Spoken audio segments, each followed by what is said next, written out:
നമ്മൾ ഈ മെയ് 4 വരെയുള്ള കാത്തിരിപ്പ് എന്ന് പറയുന്നത് വളരെ ദീർഘമായൊരു കാത്തിരിപ്പായിട്ട് പൊതുവെ കണക്കാക്കപ്പെടുന്നുണ്ട്. തീർച്ചയായിട്ടും. ഈ കാത്തിരിപ്പിൻ്റെ ഒരു കാലഘട്ടം നമ്മളുടെ സമൂഹം പൂർത്തിയാക്കുന്നത് പലതരത്തിലുള്ളതായിട്ടുള്ള ചർച്ചകൾ കൊണ്ടാണ്. പ്രത്യേകിച്ച് മുഖ്യമന്ത്രി ചർച്ച. വേണമെങ്കിൽ അവർക്ക് പ്രതിപക്ഷ നേതാവ് ആര് എന്നതിനെക്കുറിച്ച് ചർച്ച ചെയ്യാം. അത് പക്ഷേ കാര്യമായി നടക്കുന്നതായിട്ട് എനിക്ക് തോന്നിയിട്ടില്ല. ആര് മുഖ്യമന്ത്രി എന്നുള്ളതാണ് പ്രധാനപ്പെട്ട ചർച്ച. അതിന് കോൺഗ്രസ് മാത്രമാണ് വാതിൽ തുറന്നിരിക്കുന്നത്. കാരണം CPM-ൽ ആര് മുഖ്യമന്ത്രി എന്ന് ചോദിക്കേണ്ടതില്ല. ജയിച്ചാൽ മുഖ്യമന്ത്രി പിണറായി വിജയൻ തന്നെ നേരത്തെ ഒരു പ്രഖ്യാപിച്ചിട്ടുണ്ടായിരുന്നു. മൂന്നാം പിണറായി സർക്കാർ എന്ന പ്രഖ്യാപനം അത് തന്നെയാണ്. അപ്പോൾ കോൺഗ്രസ്സിലാണ് യഥാർത്ഥത്തിൽ അനിശ്ചിതത്വം നിലനിൽക്കുന്നത്. അതുകൊണ്ട് കോൺഗ്രസ്സിൽ ചർച്ച വരുന്നു. 3 പ്രമുഖമായിട്ടുള്ള പേരുകളാണ് ചർച്ച ചെയ്യപ്പെടുന്നത്. ഒന്ന്, നിലവിലുള്ള പ്രതിപക്ഷ നേതാവ് VD സതീശൻ. രണ്ടാമത്, മുൻ പ്രതിപക്ഷ നേതാവ് രമേശ് ചെന്നിത്തല. മൂന്നാമത്, കോൺഗ്രസിൻ്റെ അഖിലേന്ത്യ നേതൃത്വത്തിലിരിക്കുന്ന അല്ലെങ്കിൽ ഹൈക്കമാൻഡിൻ്റെ തൊട്ടരികിലിരിക്കുന്ന KC വേണുഗോപാൽ. ഈ 3 പേരും തമ്മിൽ ഉള്ള മത്സരമായിട്ട് ഈ ചർച്ചകളെല്ലാം മാറിത്തീരുകയും ഇതിൽ ഓരോരുത്തർക്കും വേണ്ടി കടുത്ത തരത്തിലുള്ളതായിട്ടുള്ള സ്പോൺസർഷിപ്പ് പ്രവർത്തിക്കുന്ന കാഴ്ച കൂടി നമ്മൾ കാണുന്നുണ്ട്. എന്താണ് സാറിന് ഇതിനകത്ത് തോന്നിയ? എനിക്ക് തോന്നിയ പ്രധാനമായിട്ട് ഈ കേരളത്തിലെ മുഖ്യമന്ത്രി സ്ഥാനത്തിന് വേണ്ടിയിട്ടുള്ള മത്സരം ഇപ്പോൾ മാഷ് പറഞ്ഞ പോലെ തന്നെ ഇടതുപക്ഷത്തിൽ ആ മത്സരമില്ല. കാരണം ഇടതുപക്ഷത്തിലൊരു മുഖ്യമന്ത്രി സ്ഥാനാർത്ഥിയുണ്ട്. മറിച്ച് കോൺഗ്രസിനെ സംബന്ധിക്കുന്നത് ഞാൻ മനസ്സിലാക്കുന്നത് കോൺഗ്രസിൽ മുഖ്യമന്ത്രി ചർച്ചയില്ല. ചർച്ചയ്ക്ക് പകരമായിട്ട് ചില വാദങ്ങളും വിവാദങ്ങളും സൃഷ്ടിക്കലാണ്. ഈ വാദം ചർച്ചയല്ല, അതൊരു ഡയലോഗല്ല. ഡയലോഗില്ല, സംവാദമില്ല. ഇല്ല, കാരണം സംവാദത്തിന് ഒരിക്കലും കോൺഗ്രസ് തയ്യാറായില്ല. ഒരു കാലത്തും ഇല്ല. കോൺഗ്രസിൻ്റെ കേരളത്തിൻ്റെ ഇന്ത്യയുടെ രാഷ്ട്രീയത്തിൽ ഒരു സമയത്തും അവർ സംവാദങ്ങളെ ഭയപ്പെടുന്നവരാണ്. സംവാദങ്ങളെ പ്രസ്ഥാനത്തിനകത്തില്ല. മറിച്ച് ചില വിവാദങ്ങളും പ്രതിവാദങ്ങളും സൃഷ്ടിച്ച് ചില സമൂഹത്തിലെ അന്തരീക്ഷം സൃഷ്ടിക്കുക എന്നുള്ളതിൻ്റെ അപ്പുറത്തുള്ള പ്രാധാന്യം അതിനകത്തില്ല. ഇപ്പം തന്നെ നമ്മളൊന്ന് ആലോചിച്ച് നോക്കും. 3 പേര് കേരള മുഖ്യമന്ത്രി സ്ഥാനത്തേക്ക് വരുന്നുണ്ട്. അതിലൊന്ന്, ഇത്രയും കാലം ഈ പാർട്ടിക്ക് വേണ്ടിയിട്ട് അഹോരാത്രം പണിയെടുത്ത് പ്രതിപക്ഷ നേതാവ് എന്ന നിലയ്ക്ക് ഒരു അംഗീകാരം നേടിയെടുത്താൽ VD സതീശൻ. മറുവശത്തുള്ളത് രമേശ് ചെന്നിത്തല. അദ്ദേഹം അതിൻ്റെ വലിയ കോൺട്രിബ്യൂഷൻ ഞാൻ കുറച്ച് കാണുന്നില്ല. പക്ഷേ എനിക്ക് മൂന്നാമത്തെ ആളെക്കുറിച്ച് എനിക്ക് മനസ്സിലാവുന്നില്ല. KC വേണുഗോപാലിന് ഒരു മുഖ്യമന്ത്രി സ്ഥാനത്തേക്ക് മത്സരിക്കാനുള്ള യോഗ്യത സത്യത്തിൽ എനിക്ക് മനസ്സിലാവുന്നില്ല. കാരണം അദ്ദേഹം ഇന്നിപ്പോൾ തന്നെ കോൺഗ്രസിനെ സംബന്ധിച്ച് ഇന്ന് കോൺഗ്രസിൻ്റെ 2ാം നമ്പറുകാരൻ അദ്ദേഹമാണ്. രാഹുൽ ഗാന്ധി കഴിഞ്ഞാൽ പിന്നെ KC വേണുഗോപാലാണ്. രാഹുൽ ഗാന്ധിക്ക് വേണ്ടത്ര ഉപദേശങ്ങൾ കൊടുക്കുന്നത് KC വേണുഗോപാലാണ്. പാർട്ടിയുടെ സംഘടനാ സെക്രട്ടറി അദ്ദേഹമാണ്.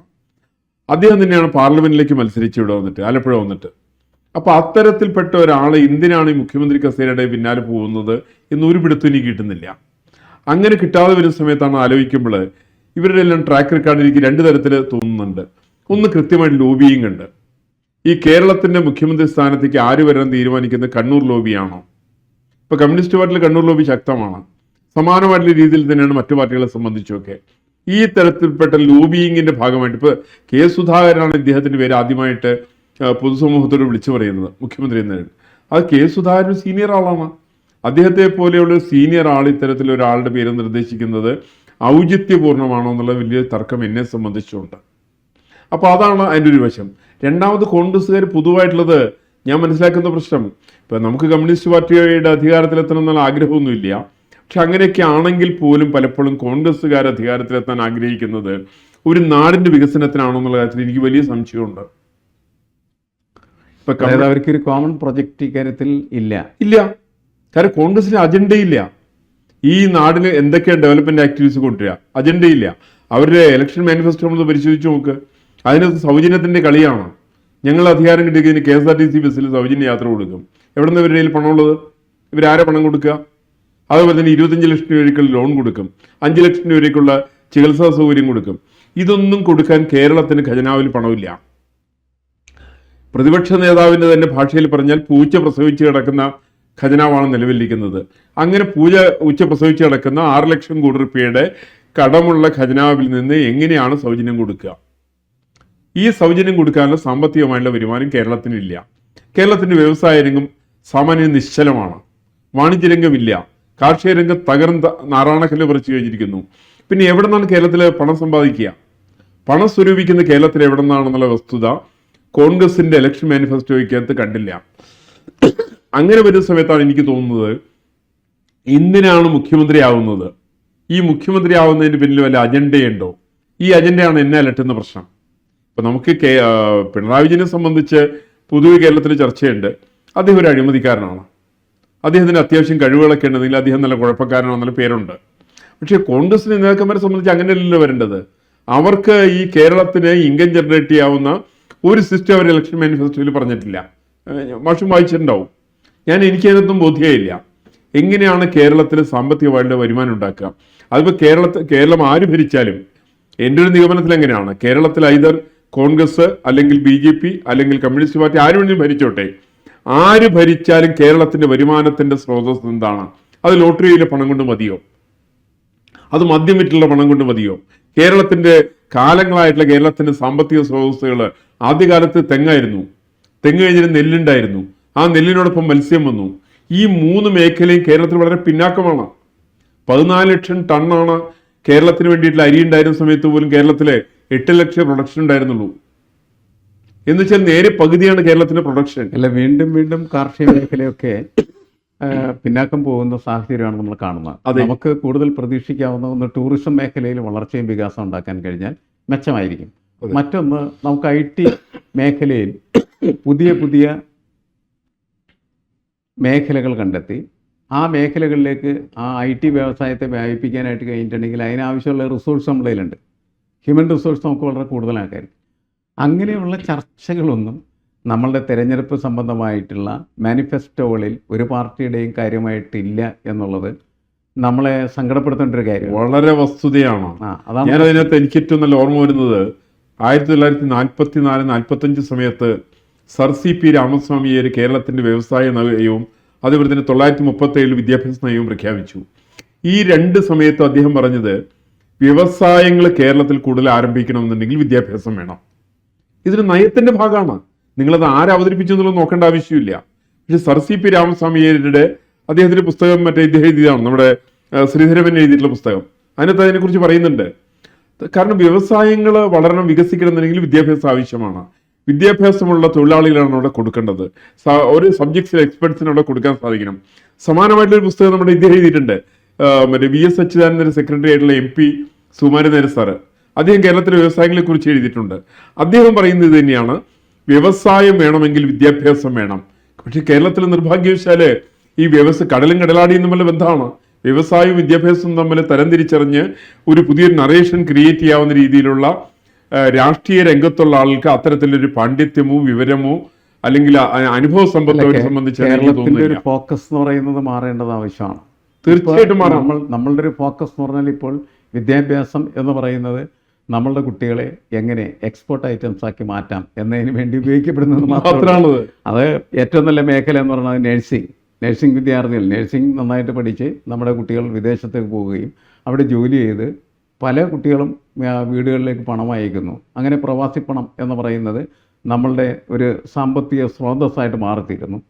എൻജിനീയറിംഗ് പഠിക്കുന്നതായിട്ടുള്ള വിദ്യാർത്ഥികൾ, അതേപോലെ തന്നെ എൻജിനീയറിംഗ് മേഖലയിൽ മാത്രമല്ല കൊമേഴ്സിൻ്റെ മേഖലയിലും മാനേജ്മെൻറ്റ് മേഖലയിലുമൊക്കെ പഠനം നടത്തുന്ന വിദ്യാർത്ഥികൾ കേരളത്തിൽ തങ്ങൾ പഠിച്ച മാനേജ്മെൻറ്റ് വൈദഗ്ധ്യം പ്രയോഗിക്കുന്നതിനെക്കുറിച്ചല്ല ചിന്തിക്കുന്നത്. പകരം അവർക്ക് വിദേശ രാഷ്ട്രങ്ങളിൽ എവിടെയൊക്കെയാണ് അവസരങ്ങൾ ലഭിക്കുക, അതെങ്ങനെ സാക്ഷാത്കരിക്കാൻ പറ്റുന്ന, അതാണ് നമ്മുടെ ഇപ്പോഴത്തെ ഫോക്കസ്. ആ ഫോക്കസ് മാറണം. ആ ഫോക്കസ് മാറി കേരളത്തിൽ നമുക്ക് ഈ പറയുന്ന വിദ്യാഭ്യാസം കൊണ്ട് എന്തെല്ലാം സാധ്യതകൾ ഉണ്ടാക്കാനായിട്ട് പറ്റും, അതിനുള്ള ഫ്രെയിംവർക്ക് ഈ രാഷ്ട്രീയ പ്രസ്ഥാനങ്ങൾ തെരഞ്ഞെടുപ്പിൽ മത്സരിക്കുന്ന സമയത്ത് അവതരിപ്പിക്കണ്ടേ? അല്ല, അത് തീരുമാനിക്കേണ്ട ആരാണ്? അത് തീരുമാനിക്കേണ്ടത് ഈ നാലാംകിട രാഷ്ട്രീയക്കാരാണ് തീരുമാനിക്കേണ്ടത്. അതിന് സബ്ജക്ട് എക്സ്പെർട്സ് വേണം. അല്ല, സബ്ജക്ട് എക്സ്പെർട്സിനെ വെച്ച് എല്ലാ പാർട്ടിക്കാർക്കും ഇത് ചെയ്യാലോ, ചെയ്യേണ്ടതാണ്. കാരണം നമ്മളിപ്പോൾ ഈ നാലാംകിട രാഷ്ട്രീയക്കാർ ചെയ്യണമെന്ന് ഞാൻ പറയുന്നില്ല. ഇല്ല, പക്ഷേ രാഷ്ട്രീയ പ്രസ്ഥാനങ്ങളെ സംബന്ധിച്ചിടത്തോളം ദീർഘവീക്ഷണം രാഷ്ട്രത്തെ സംബന്ധിച്ചിടത്തോളം ഉണ്ടാവണം. സംസ്ഥാനത്ത് പ്രവർത്തിക്കുന്നവരാണെന്ന് വെച്ചാൽ സംസ്ഥാനത്തിൻ്റെ വികസനത്തെ കുറിച്ച് അത്തരത്തിലുള്ള കാഴ്ചപ്പാട് വേണ്ടേ? ആ കാഴ്ചപ്പാട് അവർക്ക് അവതരിപ്പിക്കാൻ പറ്റില്ലെങ്കിൽ അവർക്ക് എക്സ്പെർട്ടുകൾ വെച്ചിട്ട് അവതരിപ്പിക്കാം. ഞാൻ അതിനെക്കുറിച്ചൊരു ഡിസ്കഷനിൽ പറഞ്ഞത് 3.5 ലക്ഷം പേരാണ് കഴിഞ്ഞ വർഷം ചെറുപ്പക്കാർ ഇവിടുന്ന് കേരളത്തിൽ നിന്ന് വെളിയിൽ പഠിക്കാൻ വേണ്ടി പോയത്. ഈ പഠിക്കാൻ വേണ്ടി പോയതിൽ ഏകദേശം 75,000 മേലെ കുട്ടികൾ പോയത് UK-ലേക്കാണ്. UK-യുടെ അക്കാദമിക് ക്വാളിഫിക്കേഷൻ ആവറേജ് +2 ആണ്. എന്ന് വെച്ചാൽ അവിടെ കോളേജിൽ കുട്ടികളെ കിട്ടാനില്ല. ആ സമയത്ത് ഇവിടുന്ന് പോകുന്ന ആർക്കും അവിടെ അഡ്മിഷൻ കിട്ടും? ഇവര് UK-ക്കാർ മുഴുവൻ ഇന്നിപ്പോ പോയിക്കൊണ്ടിരിക്കുന്നത് പെട്രോൾ ബങ്കിൽ ജോലിയിൽ സായിപ്പുമാരുണ്ട്. പഴയ കാലത്ത് പാർട്ട് ടൈം ജോബായിട്ട് നമ്മുടെ ആളുകൾ പെട്രോൾ ബങ്കിലാണ് പോയിക്കൊണ്ടിരുന്നത്. ഇന്ന് പാർട്ട് ടൈം ജോബ് നമുക്ക് കിട്ടുന്നില്ല.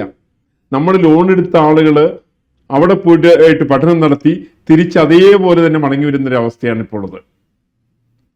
അത് കേരളം അനുഭവിക്കാൻ പോകുന്ന ദുരിതം. അല്ല, ഇത് അത്തരം പ്രവർത്തനങ്ങൾ നടക്കാൻ പോകുന്നതെങ്കിൽ കുറെ കഴിയുന്ന സമയത്ത് കേരളം വലിയ ദുരന്തത്തിലാവും. കേരളം ഇപ്പൊ തന്നെ പ്രതിസന്ധിയിലാണ്. ഞാൻ മനസ്സിലാക്കേണ്ടുന്ന അടുത്ത 5 കൊല്ലം കേരളത്തിൽ ആര് ഭരിച്ചാലും, അത് കോൺഗ്രസ് ആവട്ടെ കമ്മ്യൂണിസ്റ്റ് പാർട്ടി ആവട്ടെ, കേരളത്തിന്റെ സാമൂഹ്യ രാഷ്ട്രീയ പശ്ചാത്തലത്തിൽ കേരളം അതിഗൗരവമായിട്ടുള്ള ദുരിതങ്ങൾ അനുഭവിക്കാൻ വേണ്ടി പോകുന്നത് എന്റെ അനുമാനം. സാറ് പറയുന്നതനുസരിച്ച് മുഖ്യമന്ത്രിയെ കുറിച്ച് ഇത്രമാത്രം ഉത്കണ്ഠയോടുകൂടി ചർച്ച നടത്തുന്ന കേരളം എന്തുകൊണ്ട് വരുന്ന 5 വർഷത്തെ കേരളത്തിന്റെ സാമ്പത്തിക സാമൂഹ്യ രാഷ്ട്രീയ മേഖലകളെ കുറിച്ച് ഇത്തരം ചർച്ചകൾ നടത്തുന്നില്ല? ഇല്ല, കാരണം വരുന്ന മുഖ്യമന്ത്രിമാർക്ക് പോലും അതിന്റെ ഉദ്ദേശവും താല്പര്യമില്ല. അവര് താല്പര്യം മുഖ്യമന്ത്രി ആവുക, 46 വാഹനങ്ങളുടെ അകമ്പടിയോട് സഞ്ചരിക്കുക, എല്ലാ സ്ഥലത്തും വിട്ട് ഉദ്ഘാടനം നടത്തുക എന്നുള്ളതിന്റെ അപ്പുറത്ത് ചില സ്ഥാനമാനങ്ങൾ, പഴയകാലത്തൊരു പൂന്താനമാടിയുള്ള കവിതയുണ്ട്, സ്ഥാനമാനങ്ങൾ ചൊല്ലിക്കലഹിച്ചു എന്നാണ് അദ്ദേഹം പറഞ്ഞിരിക്കുന്നത്. ഈ തരത്തിൽപ്പെട്ട ചില ജനതയാണ് ഇവിടെ ഇന്ന് അവശേഷിക്കുന്നത്. നമ്മുടെ രാഷ്ട്രീയ രംഗത്തുള്ള സ്ഥാനമാനങ്ങൾ മോഹിക്കുന്ന ആളുകളാണ്. അവർക്ക് ഈ നാടിന്റെ വികസനം അവരെ ടാർഗറ്റേ അല്ല. ഇപ്പൊ യഥാർത്ഥത്തിൽ ആവശ്യം കേരളം പോലെയുള്ള ഒരു സംസ്ഥാനത്തിന്റെ, കേരളത്തിന്റെ സർവതോമുഖമായിരിക്കുന്ന അഭിവൃദ്ധിക്ക് അനുസൃതമായ രീതിയിലിരിക്കുന്ന ഒരു സാമ്പത്തിക ചട്ടക്കൂട് അത് രൂപപ്പെടുത്തിയെടുക്കാൻ സാധിക്കണം. അല്ല, അതിന് ആവശ്യമുള്ള ഈ ഊർജ്ജം ഉണ്ടല്ലോ, അതെ, ഈ മുഖ്യമന്ത്രി ആര് എന്നുള്ളതിന് ചർച്ചയ്ക്ക് വേണ്ടിയിട്ട് ഉപയോഗിക്കപ്പെടുന്ന ഊർജ്ജം ഇത്തരം വിഷയങ്ങളിലേക്ക് ഡയറക്റ്റ് ചെയ്താൽ അതിന് ഫോക്കസ് മാറ്റം വരും എന്ന് മാത്രമല്ല, കൃത്യമായിട്ട് ആരെങ്കിലും സാധനം പ്രസന്റ് ചെയ്താൽ കേരള ജനത ഏറ്റെടുക്കാൻ വേണ്ടി തയ്യാറാണ്. അത്രയ്ക്കും പട്ടിണി അവരെ സംബന്ധിച്ചുകൊണ്ട്. തീർച്ചയായിട്ടും അങ്ങനെയുള്ള ചർച്ചകൾക്ക് എനിക്ക് തോന്നുന്നത് ഈ സോഷ്യൽ മീഡിയകളെങ്കിലും അതിന് വളരെ സീരിയസ് ആയിട്ടുള്ള ഒരു കാഴ്ചപ്പാട് അവതരിപ്പിച്ചാൽ തീർച്ചയായിട്ടും നമ്മുടെ ഫോക്കസ് ചിലപ്പോൾ ചേഞ്ച് ചെയ്തേക്കാം, നമ്മൾ മെച്ചപ്പെടാനുള്ള സാധ്യതയുണ്ട് എന്നാണ് തോന്നുന്നത്. അങ്ങനെ ആയി വരട്ടെ എന്ന് പ്രാർത്ഥിക്കാം. നമസ്കാരം.